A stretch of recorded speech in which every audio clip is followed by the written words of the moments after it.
Innovation has globalized, that entrepreneurs everywhere can solve the grand challenges of humanity. That's the message that you and I both are always communicating. And that's the key message here. Let's focus on entrepreneurs who can now transform humanity.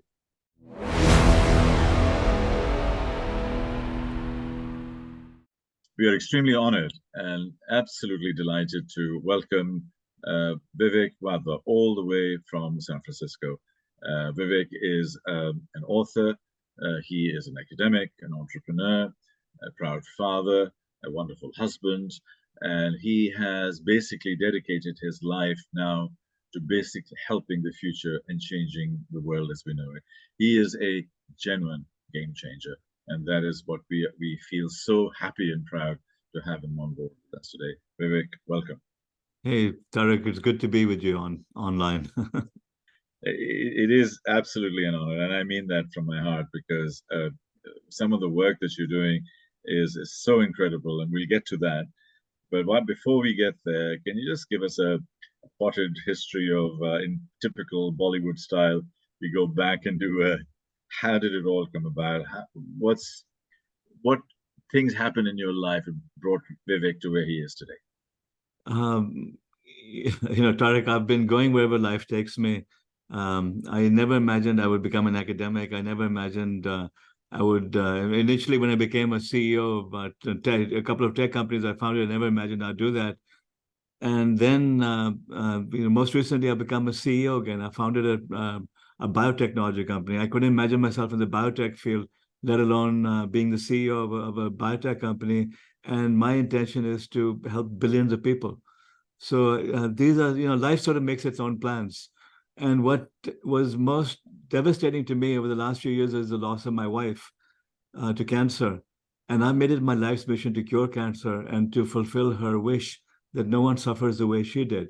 So that was her command to me, that Vivek, spend the rest of your life helping other people and preventing suffering. So that is what I'm doing now. This is amazing, and you are genuinely a game changer, and some of the stories that we've already shared, hopefully some of them will come out today, will certainly demonstrate that. Curing cancer, why is it so difficult to cure cancer? Because cancer is not a single disease. Every cancer is unique. Every person who gets cancer has a different mutation or set of mutations, and every of these cancers has a different fingerprint. So we try to treat it as a disease, and people think that there'll just be one medicine that comes along that cures every cancer. That's not how it works. Every cancer is unique, so it's very complex. So now to be able to treat even categories of cancers, we need to be able to get massive amounts of data and then use modern technologies such as artificial intelligence, synthetic biology, the genomics to be able to treat it. But so far we haven't had these data because the research has been done in the West, in the United States and Europe, and these countries are proudly proclaim themselves as capitalist, but it means it's all about money, money, money, money, money.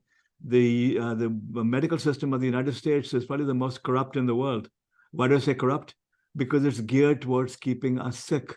If we stop falling sick, if we stop going to the hospital, if we stop taking medicine, then the industry goes bankrupt. And they're doing everything to keep us sick. So we keep, we're addicted to all of these drugs. Drug companies, their dream is to have a drug that we take our whole lives, that they can keep raising the prices on and making more money on. They're not looking into preventing disease altogether so that we don't suffer. They're looking into maximizing their profits. That's what the entire medical system is all about. So, you got me started on the wrong path over here, but this is the problem, that now I made it my life's mission to do whatever I can to help alleviate, because we have to prevent suffering. We have to prevent disease. We have to help billions of people live better and healthier lives. Absolutely. It's not the wrong path, actually, Vivek. It is the right path. I was listening to a recent hearing on the Senate where we discovered that Johnson & Johnson was making $66 billion last year as profits. And one of the leukemia medicines costs $168,000 a year to an average patient. I think it was Revlimid. So the whole concept of, and they're still pushing back on that, not wanting to adjust the price and so on. So there is something fundamentally wrong there. And like you said, as long as pharma, hospitals, insurance companies, and I would go as far as saying food, because that's what's making us sick: fructose and sugar and Exactly. That's another mafia that we have over here yeah, that's perpetually, causing us to consume garbage, become addicted to foods, and to yeah, keep eating more, getting fatter, getting sicker, getting weaker. This yeah, is just what the problem is, and no one dares take these industries on. In the yeah. United States, in particular, they give big donations to political parties, so therefore no one will take them on. It's It just is. horrible. It's a horrible system. Yes. So you mentioned, let me go back to cancer, and you said Right. we need more data. We need now. Why don't we look at the holistic lifestyle and go back to the roots and at a genetic level, perhaps at a preventive level, because most cardiometabolic diseases are, self-inflicted. And 100 years ago, most of the diseases we had were infectious. Today, most of them are self-inflicted. So, is there a shift that we can do in terms of our thinking and our living style that could give us a better health structure? Tariq, that's the ultimate solution is for us to live healthier and better lifestyles, but try doing that. I mean, every time you go to the supermarket, you're picking up more and more boxes of chips and snacks and sugared drinks. Well, all we're doing is we go out for lunch or dinner, we're eating processed food. That's all we eat is ultra processed food. And this, there's no way you can escape from this. I mean, we should be eating healthy vegetables and grains, and we all know that. I mean, this is the way our grandparents ate. But the fact is that we're all addicted to this food, and that ain't going to change, at least in the next decade or so. So we are going to continue to get sick. So therefore, you not only do you need to have healthier lifestyles, but you also need to prevent disease. You need to diagnose it at the earliest stages, and then we need to be able to cure disease. So we have to do all of these things at the same time because our lifestyles aren't going to change anytime soon. So moving forward, we'll look at health in a different way. Is your new startup related to the health sector? Yes, it's to diagnose disease at the earliest stages. I mean, let me talk about what I'm doing on cancer now. So let me, take control of the podcast for a few minutes and With tell you, pleasure. why. So after losing my wife, you and I basically both speak about advancing technologies, and this is what I've been researching, everything from AI to quantum computing, how technologies advance exponentially. And when exponential technologies converge, they make it possible to solve the grand challenges of humanity. This is what I've written about. I have, two books on this specific topic, and this is what I, teach. So I realized that the same technologies I've been teaching can be used to cure cancer. How do you do that? Well, by getting the data necessary to be able to cure these diseases. Every cancer is unique, but there are patterns over here. There are trends over here. We can look at the data. We can find out what the targets are that we need to defeat using vaccines and other techniques. So we needed lots of data. And I put together a grand plan with some great scientists over here in the United States who tried to help me save my wife. And that grand plan called for the largest clinical trial in world history, hundreds of thousands of patients with open source data. And then we use advanced technologies such as synthetic biology and genomics and a whole range of technologies to be able to understand the cancers and then to offer treatments to patients. The trouble is that, as I said earlier on, the US medical system is so corrupt that if you try doing something radical like this here, you'll get lawsuits, you'll get suits, you'll have every regulation possible that will be thrown at you to prevent you from doing it. So what did I do? I went to India. I asked for a meeting with Prime Minister Modi, and I described the grand plan to him, and he was very excited about it because unlike here, India has no medical industry to protect. It's not the pharma companies aren't based in India. Yes, they do developing some biosimilars and some other generic drugs and so on, but they're not doing major R&D into pharmaceuticals and other technologies. So they have no industry to protect. So with the help of the Prime Minister's office and with some of the philanthropists in India, like Ratan Tata, who I consider to be the greatest philanthropist of our time, and his team, we put together a grand plan to cure cancer and implemented it as part of another project that was going there. Venkat Ramachandran, Monique Kurikos, and a number of other great people we're putting together a plan to transform India's cancer care system, to integrate it and to provide treatments all across the country. We combined our plans, and that's what's happening right now. The company is called Karkanos Healthcare, and it is now reaching almost. It's in the next 2 or 3 years, it will reach every corner of India and transform India's cancer care system. And as a byproduct of that, it'll get all the data and biosamples we need to cure cancer. So that's happening. So as part of this, exactly what you said, that let's try to prevent disease. Well, prevention in disease means changing food habits and changing our lifestyles. That's too hard a problem to solve right now, but we can diagnose it. So we can, if we can catch cancer earlier, you can treat it using the techniques that are available today and prevent extensive suffering.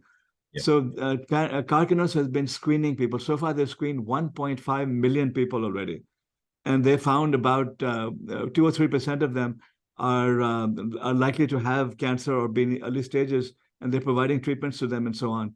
But the problem is that doing more, and this is just for the basic cancers, the most common cancers in India, which are they consume these bidis and these chewable tobaccos in India. You've been there, you've seen it all. It's disgusting, yeah.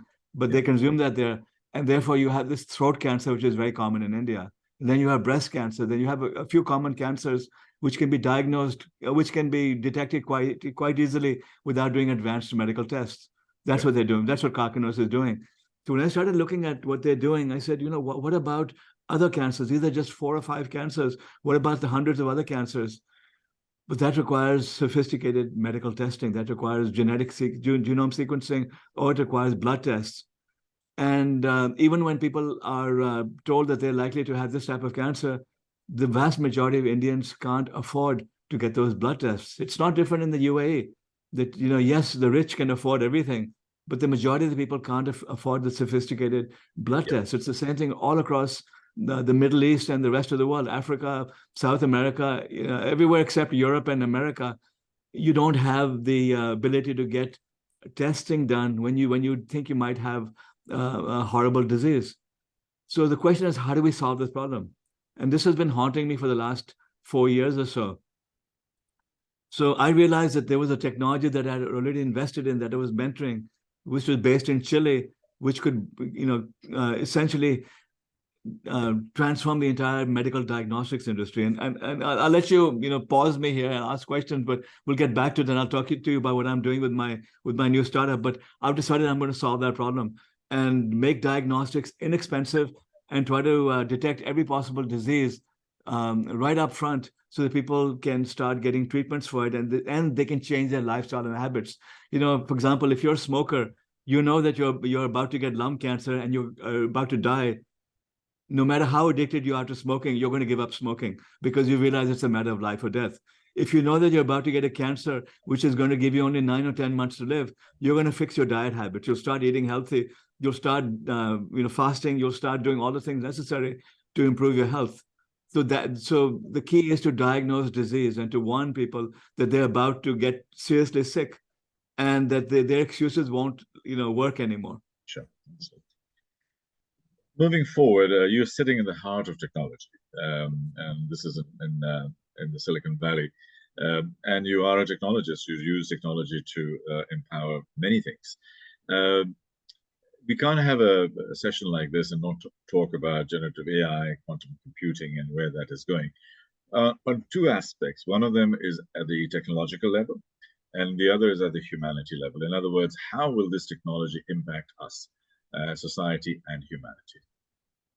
Okay, so all of the technologies I talked about in curing cancer are exponential technologies, and AI right now is like electricity, that it powers everything. Because what's happening is we're gathering massive amounts of data. What does AI do? AI analyzes data. We can give it fancy names, generative AI, this AI, that AI. We can speculate about all the dark sides of it. But at the end of the day, what AI is pattern recognition. You look at data, and you're able to see clusters in it. You're able to extrapolate from it. You're able to now understand what's happening with it, and then come up with solutions to problems with AI. That's what AI is. It's an amazing technology to help you now understand the world around you and the massive amounts of data we're gathering using exponential technologies. So now, the technologies, wherever you have technology, it can be used for good and it can be used for evil. Every single technology from the beginning of time, fire was probably the most advanced technology of its time when we were cavemen. It gave us heat. It allowed us to cook food. It kept us warm. At the same time, fire could burn down houses and it could, burn down entire forests. Every technology since fire has been the same. It can be used for good, can be used for evil. So generative AI, we can do a separate discussion about that altogether, about the evils it can do, because it can do evil. It can create misinformation. It can, do all sorts of horrible things. On the other hand, I'm using AI for good. In the cancer project, I'm gathering data so that we can analyze the data and come up with treatments for cancers. And with my new company, which we can get to in a couple of minutes, I'm now using AI to analyze light spectrums so we can diagnose disease. AI can be amazing. It can be your best friend, or it can burn you down. In a nutshell, that's where we are today. Yeah, no, I understand that, and I agree with you. My issue is not that something can be used for good and bad, and I know AI can be used for good, absolutely, and I talk about it a lot. But what I'm more concerned with is power and greed. What I'm more concerned with is players who are not as as human as you are and as altruistic as you are. And as far as they're concerned, they can do whatever they like with it because of the sheer power it has. I equate it to nuclear weapons and nuclear proliferation. So immediately when nuclear weapons were created, there's a non-proliferation treaty, there's IEA, and there are many guardrails out there. And currently we have zero guardrails and near zero guardrails. I think Europe is trying a little bit. So my concern is not the power of AI. My concern is much more that one, we need to have responsible AI, good AI, and have enough guardrails to block us and have enough disincentive not to do those things. Correct. The cat is out of the bag. It's too late. They've open sourced this stuff now, so that even if governments, said, to told the big companies you can't develop AI anymore, the open source versions of these technologies are there, and we're now going to have to deal with the consequences of what we created. So I don't know what to do, because this, again, something that should have been controlled 5 or 10 years ago, but we haven't done it. So now let's watch and see where we go. Because the good thing is that while you have evil people who are obsessed with greed, you also have good people who are going to use the technology, to help humanity. And it's like right now, anyone can create a virus, but you can also create an antivirus. I'm talking about computer viruses, right? So we've had viruses and we've had antiviruses for the past 20 years, and there's an equilibrium there. That even though you do have some greedy, evil people going in and using viruses to do damage, then you have the good people who are able to build the antivirus software and clean up the mess that these people made. That's the way it's going to be now, whether we like it or not. You speak about techno-nationalism. I also speak about techno-colonialism, that perhaps Amazon will buy Cyprus and Apple will buy Malta, and be in the European Union and have a country in the middle of the Mediterranean. And that could be the new kind of colonialism. We had the Brits, then we have the Americans now, and the future would be technology colonialism. What is your view on techno-nationalism, and who are the people that need to come together to manage that? One of the reasons why I've been so supportive of the work that's happening in Dubai, in the innovation centers that they're doing there, and all the emphasis they're putting on innovation in Dubai, even in Saudi Arabia, they're focusing on this. All across the Middle East, even Latin America is waking up to it. In India, of course, I've been very active in the technology community, where they've been guiding them and advising the government, advising the CEOs of the biggest companies. The reason why that's important is because it is the alternate, it is the antidote to having the ultra powerful, rich and powerful companies in Silicon Valley. Or, I talked about the drug companies, the pharma industry. The pharma industry on the one hand, and then Silicon Valley, the ultra powerful tech companies, the monopolies that the West has created. This is the antidote to those monopolies, to democratize innovation. And that is what is possible right now, because again, there's bad news here, but the good news is that the cost of technology has dropped to the point that anyone, anywhere can solve the grand challenges of humanity. And this is why I spend so much time with entrepreneurs all over the world.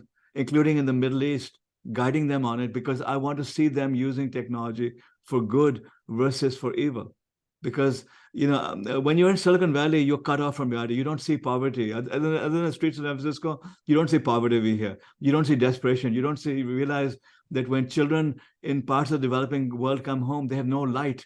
Therefore, they can't study.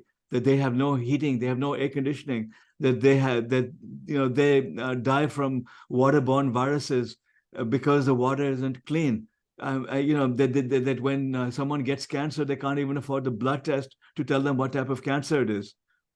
Silicon Valley, you don't realize that. In Western Europe, you don't realize that. Well, in living in the Middle East, you do realize it. Living in India, you realize it. Living in Pakistan, you realize it. Living in Peru, you realize it. In Chile, you realize it because it's all around you. And therefore, the entrepreneurs in these countries are more likely to be in tune with the needs of humanity and to solve global problems. This is why I spend so much time, with entrepreneurs outside the United States, mentoring them and guiding them. And I do so much writing to encourage them to think bigger and to solve global problems. We're looking at a global shift going on at this point in time, from a Western hemisphere-based world to a BRICS/Saudi/OPEC-based world, and 19 countries have signed on to it. Do you think this initiative, this movement, this shift, this tectonic shift that's taking place, that it has legs, and what are the success factors there? Tarek, I don't know about the politics of it, whether, because each of these government leaders has their own agenda, and one moment they're cooperating, another moment they're backstabbing each other.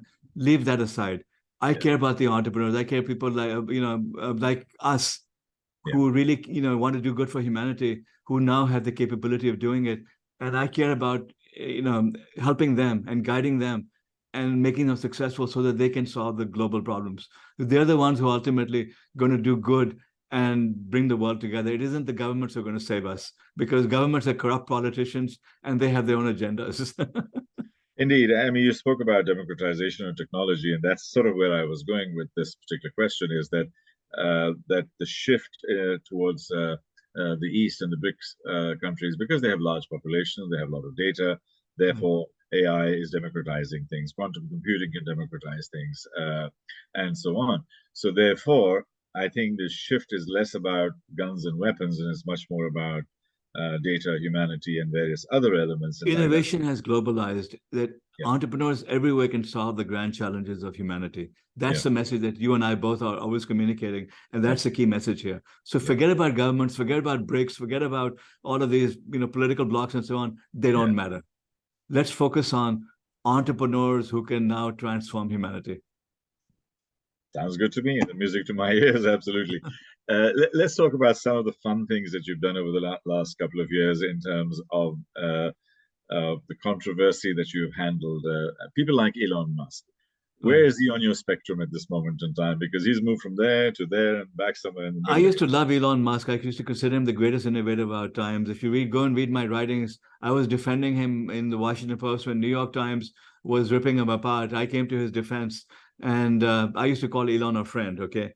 Now I think Elon has turned to the dark side because he's just doing stupid things. I mean, he's destroyed Twitter. Now you have all of these Nazis. You have all of these, weird elements that he's sucking up to on Twitter, promoting their garbage. I mean, it's just horrible what he's become. And this is what happens. Power corrupts. That it went to his head. All of the power and love that he received from the world, it went to his head. He began to believe that he's God. And that's what I see happen in Silicon Valley over and over again. That these people, strike it rich. They, achieve success. They start believing their own press, and they develop a God complex. So I'm, really, really sad that such a great innovator has become. He went from being Luke Skywalker to being Darth Vader. That's the problem with Elon Musk. It is a problem, but isn't it about being like a mad genius as opposed to an evil genius? And I think it's more about madness, because his brain and his wiring in his brain is structured differently. He has alienated half of the United States. I mean, to the point that, I've been proudly driving a Tesla for the last 12 years or so. I got one of the first Model S's that came out. Now, a lot of my friends say, why are you driving a Tesla? I mean, they look down at me because they associate with Elon Musk. So he's destroyed his own brand because of the stupid things he does. Just watch his Twitter stream. I mean, yes, it's insanity, but it's also going towards the evil side that I mean, he just sort of goes overboard every now and then. The best thing he could have done was just get off Twitter and focus on innovation and helping humanity. He's not Yep. doing that. He's being fed a lot of poison by these people, and he's going down all these rat holes. So, uh, looking at technology, and again, you're in San Francisco, so you're right next to these folks. There are a lot of icons there, and it seems that this whole last 25 years has built icons like Musk, Zuckerberg, Steve Jobs, and others, and they are our modern prophets almost, and they're the ones people follow.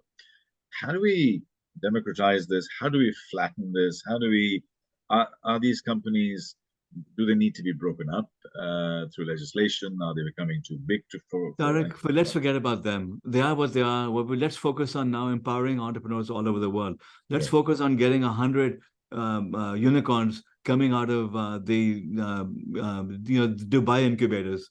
Let's focus on now having India launch another 500 unicorns and another 100,000 world-changing startups. Let's focus on the rest of the world and helping those entrepreneurs. That's all I can say. There's no point in getting frustrated about Elon Musk and all the other crowd over here because, Yeah. as I said, they live in their own bubbles. They're not connected to humanity. They don't realize Yeah. the problems of the world. I No, know I this. think I mean, they're the these are the people I hang out with, or when I'm not in my house. So yes. this is the community I'm part of. So Yeah.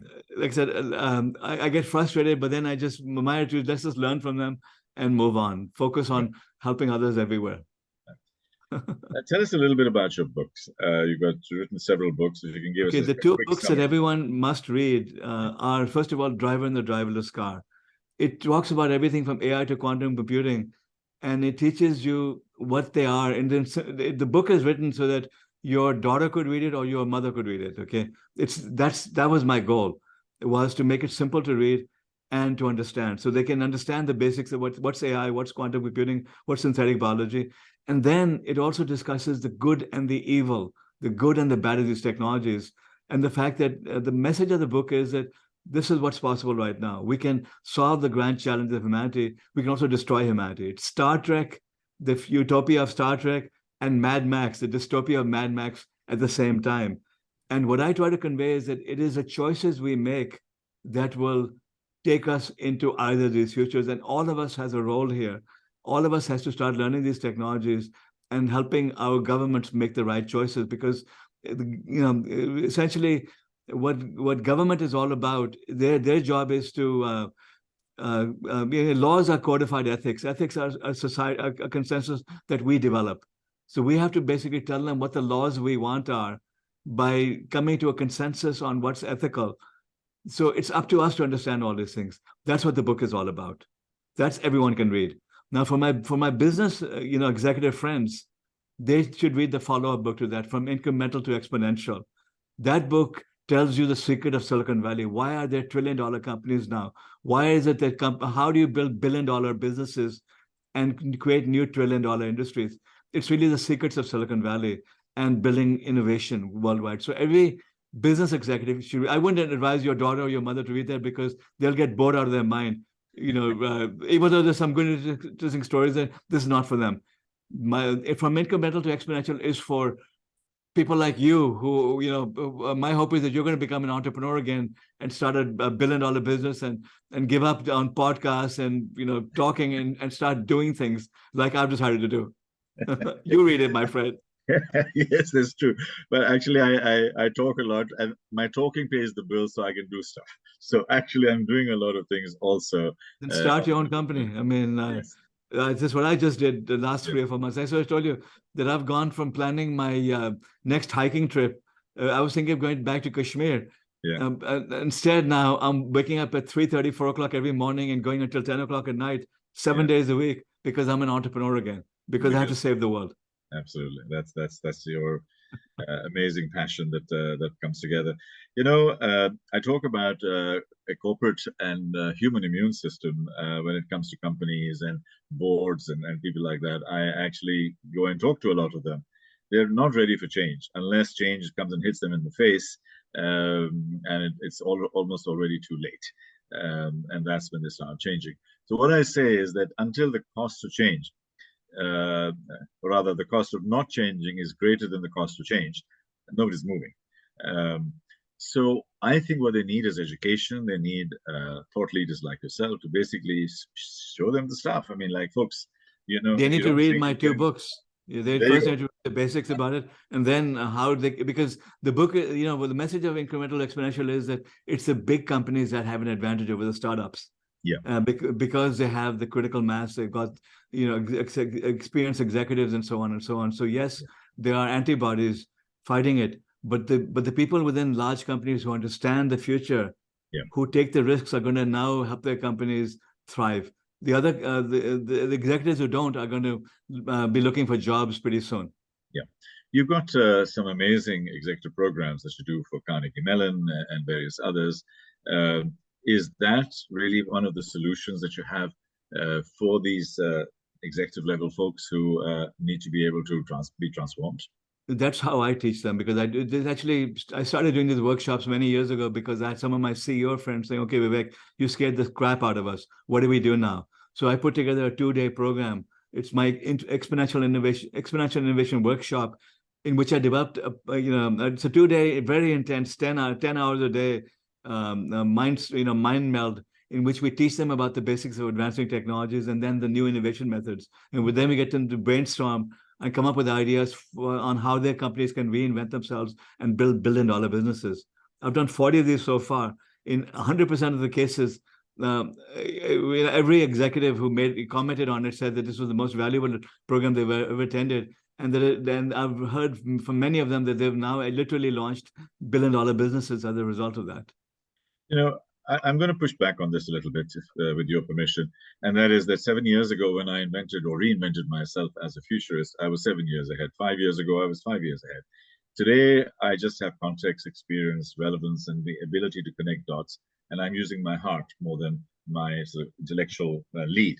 Where I'm going with this is that 80% of what you might be talking about there, and I've seen Singularity and various others, people are not very familiar, but sort of familiar with it. I mean, and they sort of start switching off and then saying, hang on, but we know about all of this. We know blockchain, we know this, we know nanotechnology. What is so new? What's so fresh that you're helping to break that? Well, because I have to keep updating my curriculum every month, and I keep it up to date. And I've never had anyone say that to me. I've never had anyone lose interest or say, hey, we knew this stuff. They don't know this stuff because they know bits and pieces. But what I teach is about the convergence of technologies. And I show them how entire industries are disrupted. And I bring it to life. And then I scare the shit out of them on day one. And day two, say, okay, now, now that you recovered from that, hopefully you did get some sleep last night. How do we now help you build billion-dollar businesses? That's the process I take them through. I've never had anyone, say that they've heard it before or they've done it before. Never Okay. that problem. Fair enough. The thesis of Voices of the Future is exactly what you're talking about, is the convergence of all of these ideas, these 100 great minds coming together, and then doing a little bit of cooking, and then the divergence. And in this divergence, there are good consequences, there are unintended good consequences, and what do we need to be vigilant about? So firstly, what are these sort of divergences that we should be looking for in the next, say, 5 years? I'm not talking 30 years, but let's say We don't have 5 years. I mean, in every industry, you have to start looking at startups. You have to start looking at other companies stepping into your turf. You have to start looking at exponential technologies and what they're going to do to you. Because we started a discussion with generative AI. Well, generative AI is going to literally cause some industries to implode because you don't need them anymore. And I mean, there's so much change happening at the same time. So the worry is that they become obsolete without even realizing that the change is happening. Yeah. So I think from what I'm hearing now, it's a very interesting insight for me. Is that we shouldn't even be looking at 5-year, 10-year time horizons. We should be looking at 5-year, 10-year time horizons in 1-year increments, so that because things are changing so rapidly. You have to keep looking. I mean, you have to keep watching what's happening around you. So there are two things here. One is what could wipe you out, your company out. The second is how could you be one of the disruptors? How can you eat every industry around you and now gobble up all the people who are asleep at the wheel? Yeah. I start all my presentations on trust, truth, and ethics. And I talk, my opening line basically is what's going to define our future. And people talk about AI and this, that, and the other. And I said, actually, folks, for me, it's about trust and truth. And without ethics and empathy, there is really nothing out there. What's your view on that? No, it's all about trust and ethics. I mean, to me, it's if you Google my name and you put in ethics, you'll see I've been writing about this for 15 years now. That what I've always said, it has to be sewn into the fabric of your startups and the fabric of your business. Everything you do is based on ethics because it's a slippery slope. Once you start making ethical compromises, that's the beginning of the end.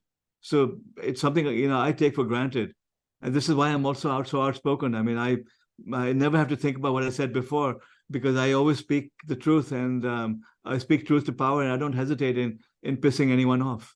That's the way you have to be. Yeah, I mean, I think situational ethics is one of the biggest weaknesses that a lot of us have in companies and various other places, because it's sort of not illegal. So therefore, I'm okay in doing it. So I think that's where our moral compass and the moment you start doing it, that's the beginning of the end, because it always catches up with you. Now, looking at the way forward, and as we come towards the last quarter of this session, the way forward, are you optimistic?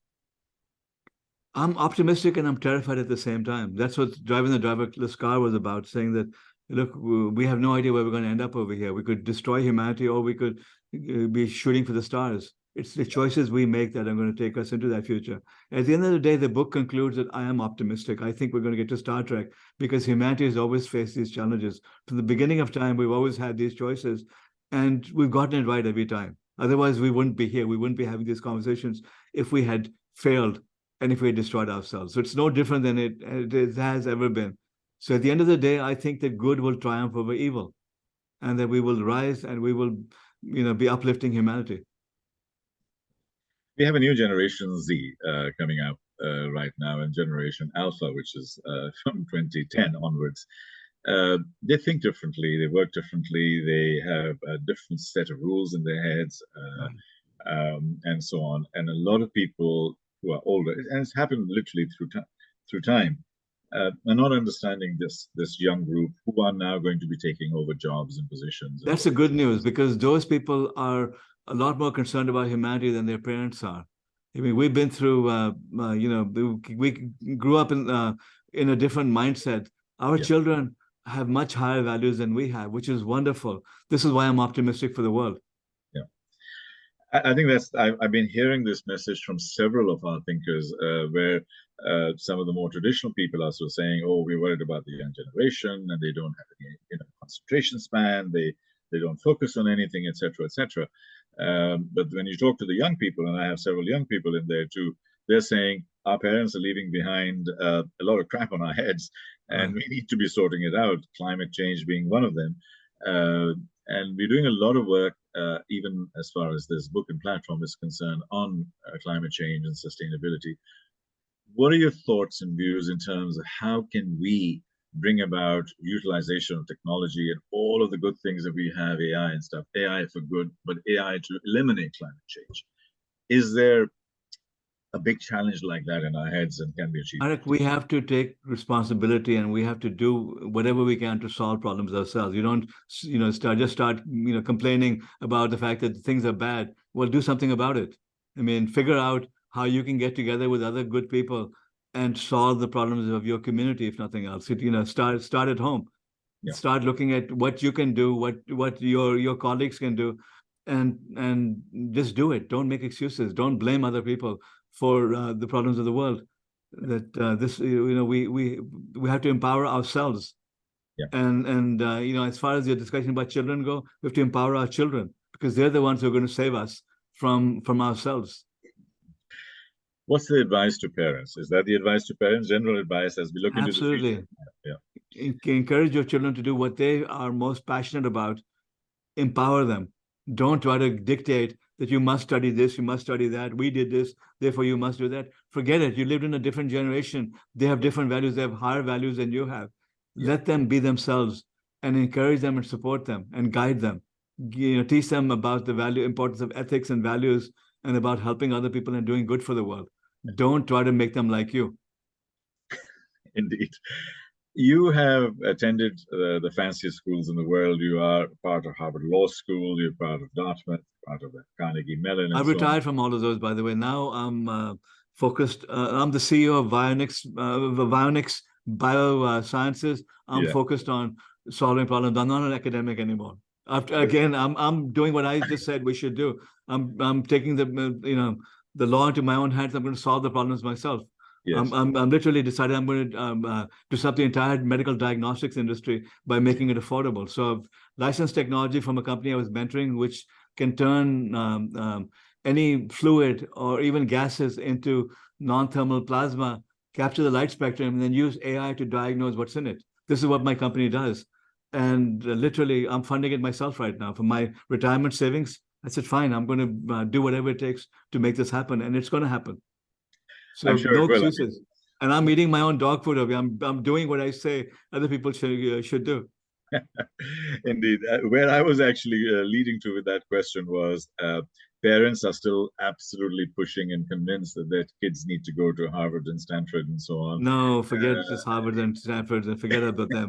These elite universities, uh, they get the God complex. I mean, this is something I've researched when I was looking at entrepreneurship. That even in Silicon Valley, the IITs take a lot of pride. There was a CBS feature once which showed that the IIT, which seemed to make it look like all of the Silicon Valley companies Indian companies were started by IITians. I discredited that whole nonsense. There was only 15% of the startups in Silicon Valley that had one IIT founder, which means it's insignificant. And even now, it's people from second, third tier universities you've never heard of who are leading the way. And so much so in Silicon Valley, they don't even care about your education anymore. It's about what you can do. So get over this nonsense about Harvard and elite universities and getting your children to work day and night to memorize things so that they can get into some elite college. Let them go into whatever school they're comfortable with, but inspire them to think bigger. Let them know that they can contribute to humanity and that yeah. you want them to now do what their heart says and to help other people. That's the message you should be conveying to them. Forget the elites. Forget these thousands of dollars, hundreds of thousands of dollars you spend on tutors and elite colleges and schools. Forget all of that. And the universities I've been at Harvard, CMU, Duke, Emory, UC Berkeley. I mean, you name it. I've been at all these top universities. I've been a fellow there, a professor, whatever. So I'm talking from a position, a vantage point of having been there and done it all. So don't go overboard here with education. It's your children have to love to learn, Yeah. and they have to love to do good for the world. That's the key thing that you want from them, Yeah. that they become good human beings. There's still a delta in terms of time, and because we have a whole segment on education, learning, development, and schools of the future, learning of the future. And to this day, we are having a lot of trouble. And I presented schools and so on in both the teachers, the regulators, and particularly the parents being able to make that shift because for various reasons, and I'm sure you're more than familiar with them. I mean, just to tell a funny story, one of my friends, he was a banker, he calls me up and he says, I need you to help me. And he said, my son, he really admires you and loves your work. And he's about to go to university and I'm really worried. I said, why? He's a nice young man. And he said, he has decided to study psychology.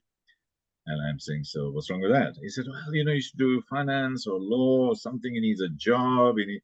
And he went through this whole process. Hey, my son Vineet did the same thing. He told me he wants to be a psychologist. So my wife and I talked about it. Said, go be a psychologist. He did it. And then he decided he was more interested in technology. He's now working for a tech company. Let them do it.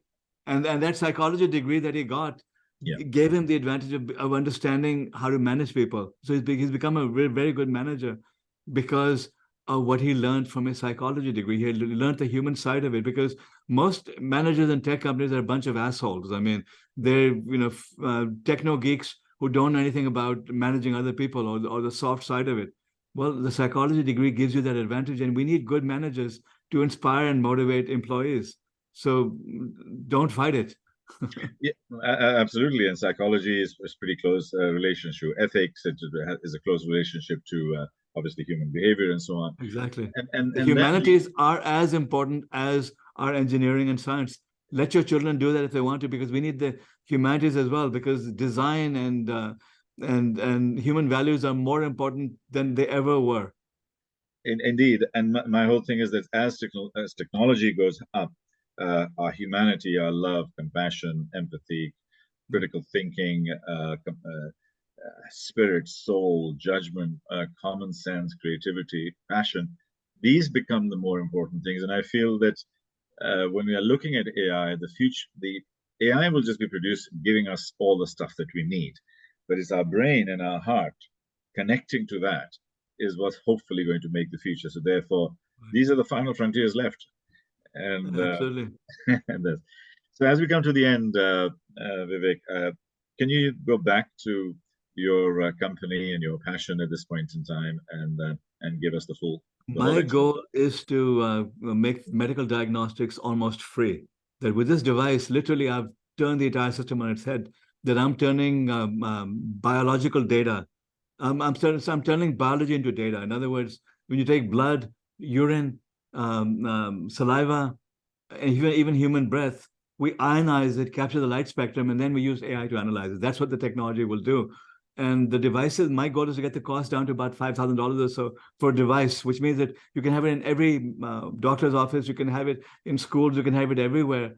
And it's all done through software so that you do the spectral analysis and voila, you now can detect diseases. As we make more discoveries, we now find out exactly what was wrong with the person, and we can now guide the treatment. So again, once you know that you have a particular infection or a disease or you have a mutation, you can now start addressing it at the earliest stages before it becomes incurable or before you go through extensive suffering. That's the technology I'm developing. Vionix, vionx.bio.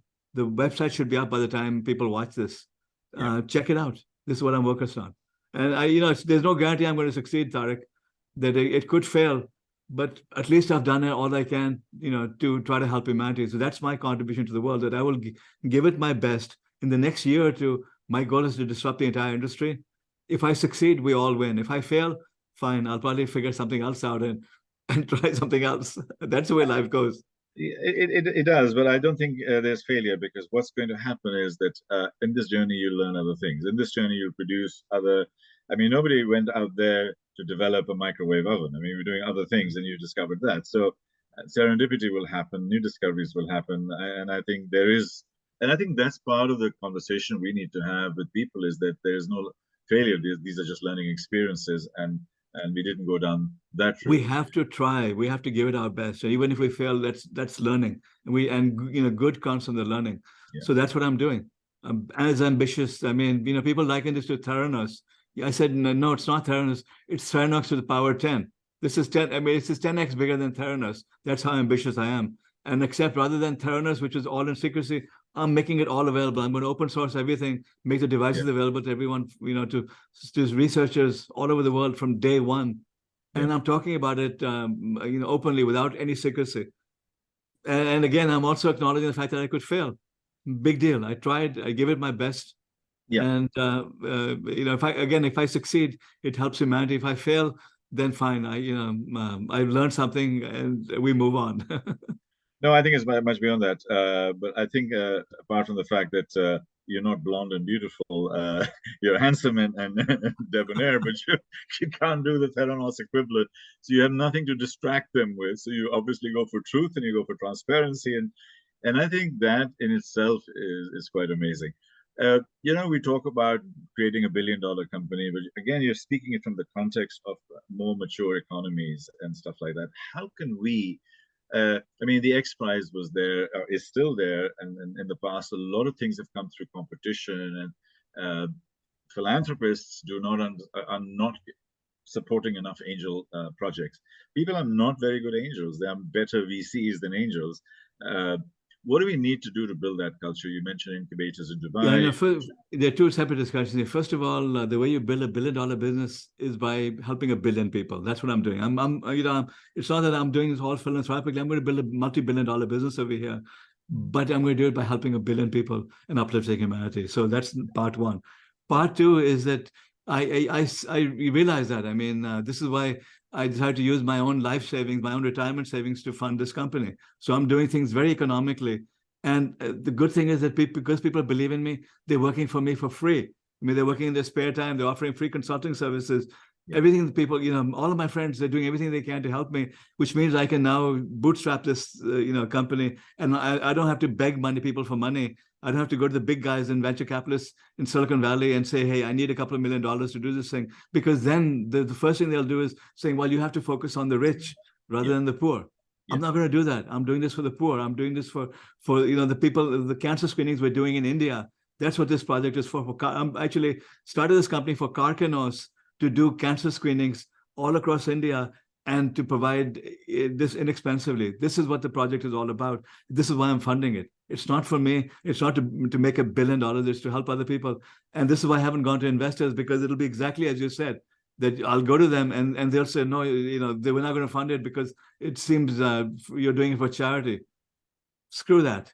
I'm going to show them by building something which is very valuable and doing it the right way.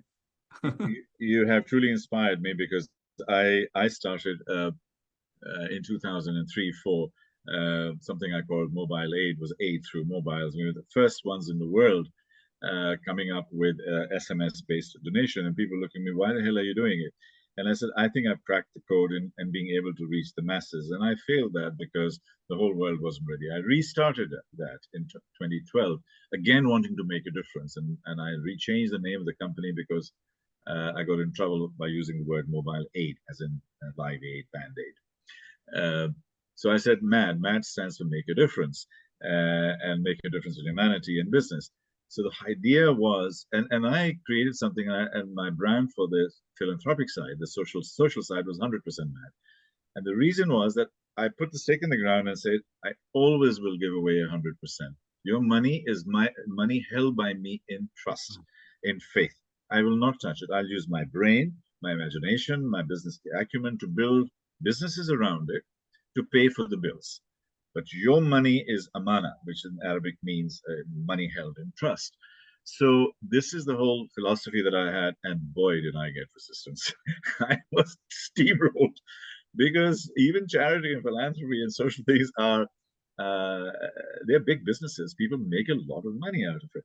So I think it's amazing to see that you flipped the whole conversation and saying and I was, by the way, reaching 1 billion people, and I said $1 a year by 1 billion people, will reach 1 billion people and start saving. And then $1 can actually give you, cure river blindness for 3 people and vaccination for a number of people, etc. So $1 can actually make a difference. So my whole philosophy was micro donation. And now, I visualized this 20 years ago and invented it 10 years ago. But now Samsung Pay and Apple Pay and all of these micro contribution payment methods are all there. And again, if we need to contribute every time we have a conversation, or every time there's still an opportunity to start that company, because there's nothing like what your vision was. So, and now you have the credibility. You've got the funding necessary to do this thing. So just do it. You could probably go to a few of your friends who really care and ask them for $100,000 each, and that's all the funding you're going to need. So no excuses. Go and make it happen now. That's your next startup. Maybe it's my next startup. Perhaps it is. Perhaps I'll help you also. Today is the beginning of that. Today is a very interesting moment, and I'll share something personal with you. Today is my mom's death anniversary, and it was the 25th of September, and it made me think a lot, and it made me feel, because she did a lot of work for humanity and so on, and I'm saying, like, what the hell am I doing here? I'm sitting in a fancy hotel in Istanbul here and doing. And I really do it. Reflect. You have a great idea which needs to be implemented. You've got all the resources necessary to do it, so make it happen. Yeah, you're right. You're right. Yeah. I think there's There's a need no right now. excuses. Start in Yeah, the Middle East, where yeah, people will, they understand the basic concept of giving here. They understand the concept of trust. It's not going to be about earning interest for them. It's yeah, all going to be about helping humanity. And there's yeah. a culture. It's part of the religion is to give a proportion of what you have. So Sure. so take advantage of that. Do it. Uh, I have been told I've been looking for excuses not to do it again because I failed twice. So I said, It you doesn't know, matter. fail once, shame on them. Fail twice, shame on me. Fail three times, give me a break. But you're right. I've got to pick my shit up and do it somewhere or the other because this is what really gets me going. And honestly, the energy flow that I see in you, I saw in me. I was doing this exactly that, and people were saying that I had midlife crisis and lost the plot and what the hell, a poor guy, Ignore them. Screw give them. I him mean, something. just Yes, just do it now. No excuses, my friend. Make it Steve, happen. So get to work. We're out of absolutely. time now. I will certainly do that. Any final comments apart from inspiring me and kicking my butt seriously, which I really No, the appreciate? final comments are everyone listening to this, come up with problems that you know you can solve and make it happen. Yeah. Don't make excuses here. Just do it. So my final question was going to be that if you leave a message in a bottle, and somebody picks it up 5, 10 years from now, what did Vivek say on the 25th of September 2023? And I'm now hearing you say is that Vivek has no clue what he's talking about. Do what your heart says. and I remember it was just effing do it. I mean, and if you haven't done it, do it now. That would be Yeah, your absolutely. message as I see it. Right. No excuses. No excuses. Vivek, has been an absolute privilege, and you genuinely are a voice of the future, and you just ignited me. You sparked a whole energy, and we'll put all of these voices together as this platform comes out. How can we serve you? Please tell us how we can serve you in reaching these billion people and the 100 voices and all of these platforms.